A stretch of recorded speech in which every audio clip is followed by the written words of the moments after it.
നിങ്ങളുടെ ഇഷ്ട പരമ്പരകൾ എക്സ്ക്ലൂസീവായി സൺ നെക്സ്റ്റ് ആപ്പിലൂടെ തികച്ചും ഫ്രീ ആയി ഇപ്പോഴേ ആപ്പ് ഡൗൺലോഡ് ചെയ്യൂ. അങ്ങനെ തട്ടിപ്പ് കാണിക്കുന്ന ആളല്ല ഭാനുമേ. കാളീശ്വരി അമ്മ വന്ന ഉടനെ മഞ്ജുവിന്റെ ഏലസിനെ പറ്റി എന്തോ പറയാൻ തുടങ്ങിയില്ലേ? ശരിയാ, അപ്പോഴാണ് ഗിരി അവളെ വിളിച്ചോണ്ട് പുറത്തേക്ക് പോയത്. ഇനി അവരെങ്ങാനും ഏലസ് മാറ്റിയെന്ന് കാളീശ്വരി അമ്മയ്ക്ക് തോന്നിക്കാണോ? ഗിരി അറിഞ്ഞുകൊണ്ടായിരിക്കും മഞ്ജു എല്ലാം ചെയ്തത്. അതായിരിക്കും കാളീശ്വരി അമ്മ അതിനെക്കുറിച്ച് സംസാരിക്കാൻ തുടങ്ങിയപ്പോ അവൻ ഇടപെട്ടത്. അങ്ങനെയാണെങ്കിൽ കാളീശ്വരി അമ്മയ്ക്ക് ആ കാര്യം നമ്മളോട് പറഞ്ഞാ പോരെ? നമ്മളോടൊരിക്കെ അതിനെക്കുറിച്ച് അവര് പറഞ്ഞിരുന്നില്ലേ? ഒരു ദിവസം രാത്രിയിലെ കാളീശ്വരി അമ്മ നമ്മളെ വിളിച്ച് ഇവിടുത്തെ കാര്യങ്ങൾ അന്വേഷിച്ചത് ഓർമ്മയില്ലേ? അന്നും അവര് ഏലസിനെ കുറിച്ച് ചോദിച്ചില്ലേ ഭാനുമ്മേ?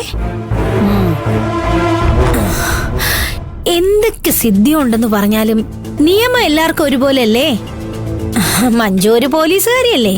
അവളെ പറ്റിക്കാൻ ശ്രമിച്ചു എന്ന് പറഞ്ഞ ഒരു കേസ് കൊടുത്ത കാളീശ്വരി അമ്മയ്ക്ക് അതിൽ ഒരുപാട് പ്രശ്നങ്ങൾ നേരിടേണ്ടി വരില്ലേ? അത് പറഞ്ഞിട്ടായിരിക്കും ഗിരിമോൻ അവരെ ഭീഷണിപ്പെടുത്തിയത്. മഞ്ജു എന്നെ ധിക്കരിച്ച് ഇനി അങ്ങനെ എന്തെങ്കിലും ചെയ്യുമെന്ന് എനിക്ക് തോന്നുന്നില്ല.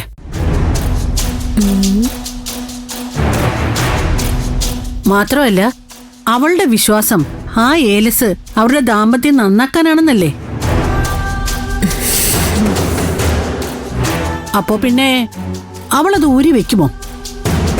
ഗിരി അത് കണ്ടിട്ട് മിണ്ടാതിരിക്കൂ? അറിയില്ല ഭാനുമേ, പക്ഷേ ആരൊക്കെയോ നമ്മുടെ കണക്കുകൂട്ടലുകൾ തെറ്റിക്കാൻ വേണ്ടിട്ട് കാര്യമായിട്ട് തന്നെ കളിക്കുന്നുണ്ട്. അത് മഞ്ജു ആണോന്ന് എനിക്ക് അറിഞ്ഞേ പറ്റൂ.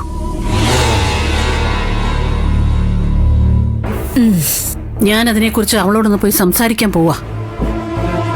മഞ്ജുവാണ് ഇതെല്ലാം ചെയ്തെങ്കിൽ അത് അവള് അമ്മയോട്